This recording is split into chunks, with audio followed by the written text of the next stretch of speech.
What's good, everybody? Big shout out to the big man above. Y'all know what time it is, bro. How it feels to die from every serial killer. Whoa. I don't know. I don't want to know how it feels, man. But, yeah. Tell me how it feels. Y'all know Imagine that you're a 18-year-old runaway, homeless and desperate for work. A man in his 30s pulls up in his car and introduces himself as John. He's friendly, well-dressed, and owns his own construction business. He offers you a job, $10 an hour, cash, no questions asked. He says you can start tomorrow if you come to his house tonight to discuss details. You're desperate, exhausted, and hungry. You accept. His house is normal, suburban, and unremarkable. You heard that stomach? Inside, John offers you a beer and starts explaining the construction work. He's personable, jokes around, tells you about his community service work. Then he suggests showing you a magic trick. He pulls out a pair of handcuffs and asks if you can escape from them. It's not funny because somebody actually went through this. But, bro, right there to there. Right there to there, right there, Chad. It's been over. Right? I mean, it's already crazy the fact you're in a random dude house. A magic trick? It seems weird, but harmless. You let him put the handcuffs on your wrists behind your back. The click of the cuffs locking is the last normal sound you hear. John's entire demeanor changes in an instant. The friendly contractor vanishes. No, Poppy, no. He forces you to the floor and ties your ankles. You're screaming, but there's no one to hear you. His neighbors are too far away, and he's soundproofed the room. He places a rope around your neck, tied in a specific knot. Then he starts twisting it with a stick like a tourniquet, slowly cutting off your air supply. You can't breathe, and this torture continues for hours. But then finally, he tightens it one last time and doesn't stop. Your last conscious thought is terror. Your body will be buried in the crawl space beneath his house, along with 28 others. John Wayne Gacy was arrested in December 1978 after the bodies of 4 late victims were found in the Des Plaines. Look at the smile.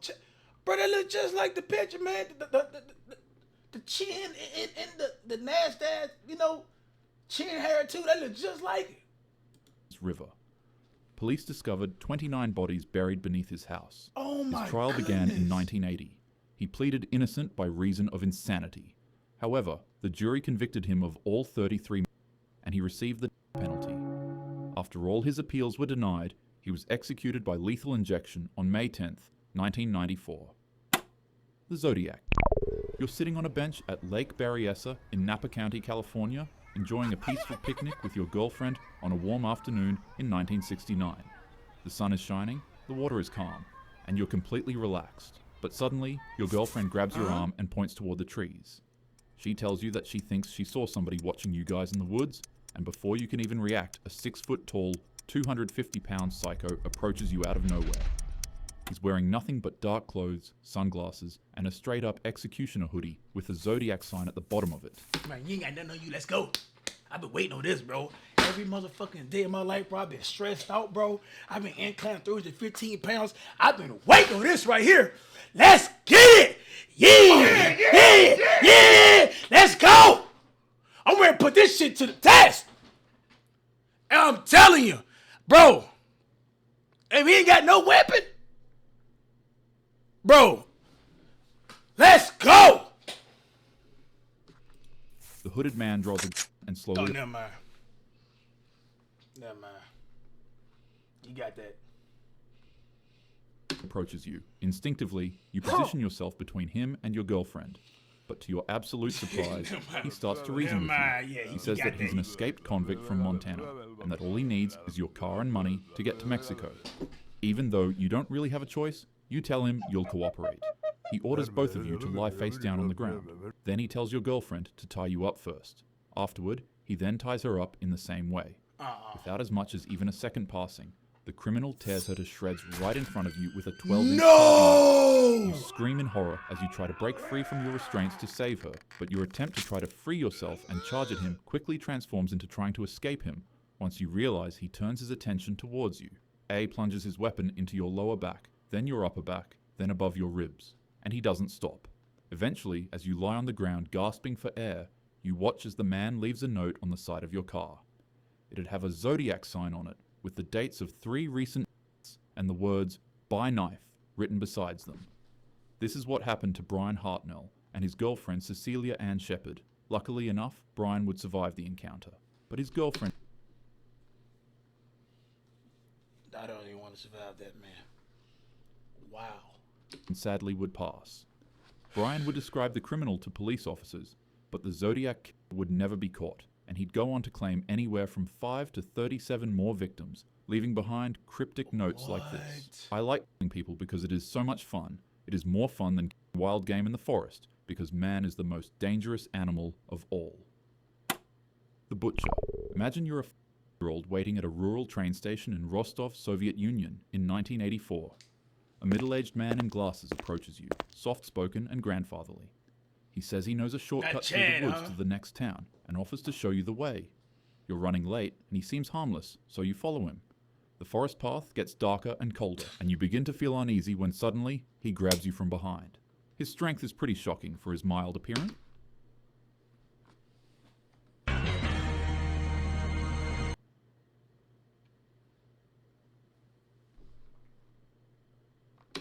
Suddenly, throws you to the ground and starts slashing with a knife he pulled from his coat. The attack is nothing short of animalistic. The butcher stabs your hands, chest, mouth, skull, eyes, and face. God dang. You try to scream, but pain cuts your voice short, leaving only faint, rattling breaths. The attack lasts only minutes, but feels like hours. As you're losing consciousness from blood loss, you see him doing something unspeakable with the knife to your body. Your last sensation is the indescribable horror of understanding what's happening, but being too weak to stop it. Andrei Chikatilo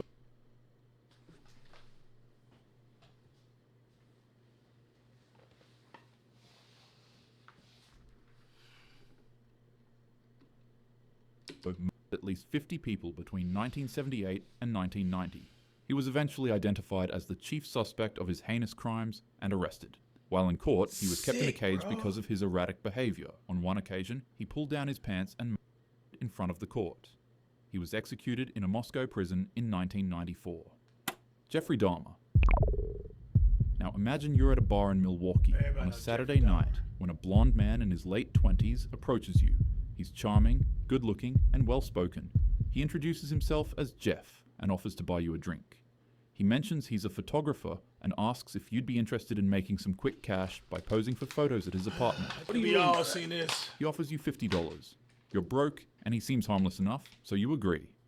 His apartment is at 924 North 25th Street. It's neat and surprisingly clean. He offers you another drink, a strong rum and coke. You take a few sips, and within minutes, you start feeling dizzy and disoriented. Your vision blurs.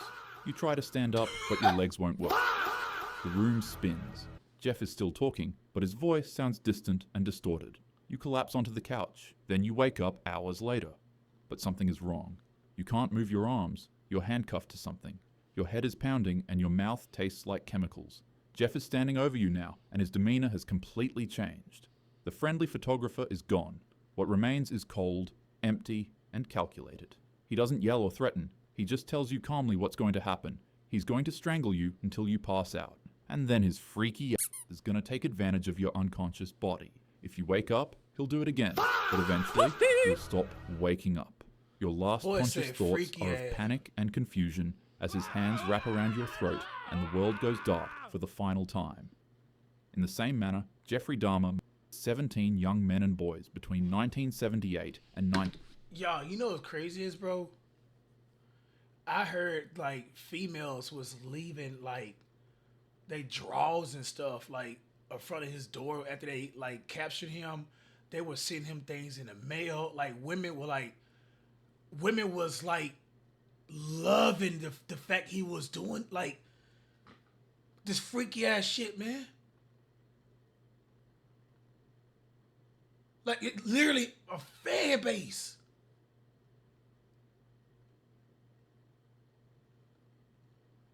It didn't even want y'all.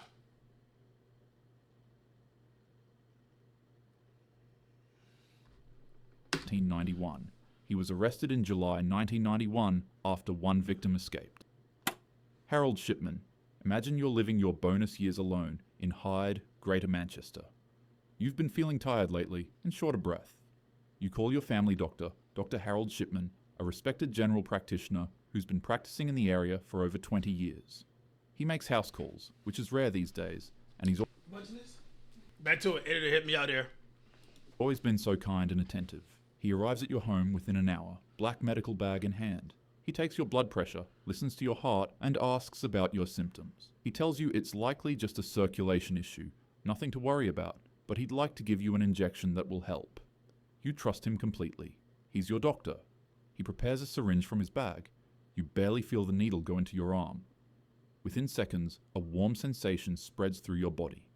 You feel relaxed, peaceful, almost euphoric. Dr. Shipman is asking you questions, but his voice is getting farther away. You're so tired suddenly. Your eyelids are impossibly heavy. You try to respond, but the words won't come. Your breathing slows, your vision narrows to a pinpoint of light, then disappears entirely. You die in your armchair, peacefully, never knowing your trusted doctor just you with a lethal injection of diamorphine. Harold Shipman was convicted of 15 patients in 2000, but investigators believe he killed between 215 and 250 people over his career. Bro, who can you trust, man? Come on, Doc. I go to you at my lowest.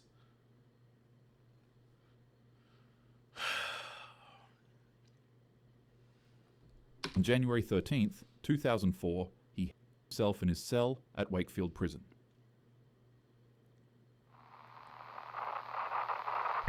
In 1870, a man named Albert Fish suffered horrific as a child at an orphanage, where he was regularly beaten and as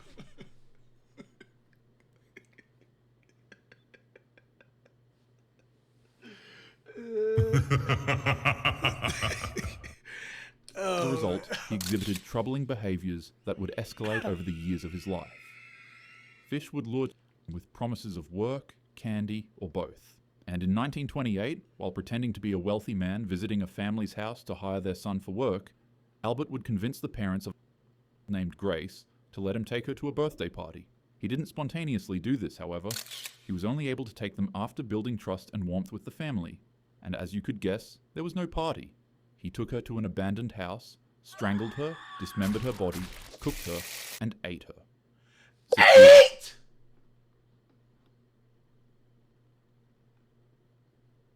Later, Albert would send the family a letter, saying this: "On Sunday, June 3rd, 1928, I called on you and brought you pot cheese with strawberries. We had lunch. Then Grace sat in my lap and gave me a kiss on my cheek. It was at this point that I made up my mind to eat her." The rest of the letter is disgusting, repulsive, and detailed. After reading it, Grace's traumatized parents were able to use it as evidence for officials to track and capture Albert. And after he was arrested, medical examinations revealed that Albert had inserted over 29 needles into his pelvic region and groin area.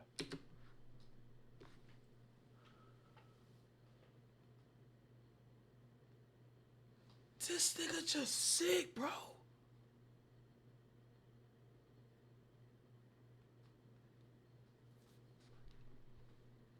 X-rays showed them embedded deep in his body, many having been there for years. He had hammered them into himself as punishment and as a twisted form of gratification. Sadly, Grace's fate would be the same of over 100 to 400 other children that Albert Fish did this to. He was later on by the electric chair in 1936 at 65 years old. He wrote a final statement, but the only person who was able to ever read it was his lawyer, and he refused to release it to the public because he considered it the filthiest thing he had ever read in his life.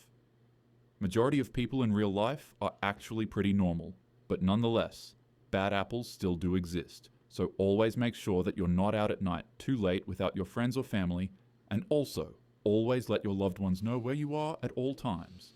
Oh yeah, and most importantly, carry protection. Hit the gym, invest in some pepper spray, a taser, or if you're licensed and old enough, maybe some concealed carry. Anyways, have a happy day. You had to put Corey Kenshin in there, bro. Damn. Most sick of the sick people, bro. God dang, bro.